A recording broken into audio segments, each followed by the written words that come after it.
Je suis Émeric Bailly-Brown, un des cofondateurs de l'entreprise sociale Soirée du Mekong. Nous sommes situés au Cambodge, dans un tout petit village qui s'appelle Ban Tech Mar.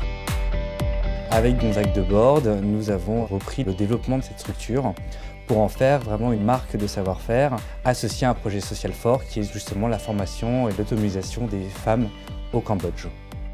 L'équipe de Soirée du Mekong était très attachante par son envie de faire, son envie de construire, tout en ayant une histoire à raconter.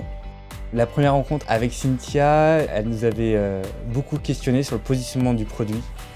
Et on s'était dit vraiment, elle a compris là où on veut souhaite aller.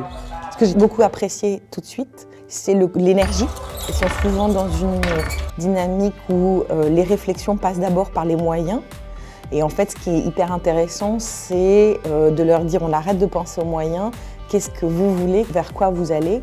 Aujourd'hui, on a réussi une première étape qui était très importante, qui est de positionner la marque et d'avoir un outil de production qui permette de répondre à la hauteur des exigences de nos clients en France.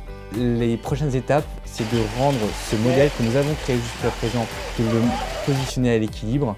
Il peut y avoir des situations où vraiment il y a un doute sur la pertinence économique du projet. Dans le cas de Soirée du Mekong, il n'y en avait aucun.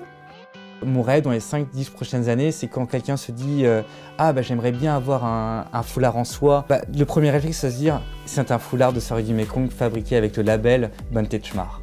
Depuis le programme, il y a eu cette volonté de voir comment on pouvait organiser toute la production au Cambodge pour passer d'une soixantaine de tisserandes à 120, 130 tisserandes dans les années qui suivent.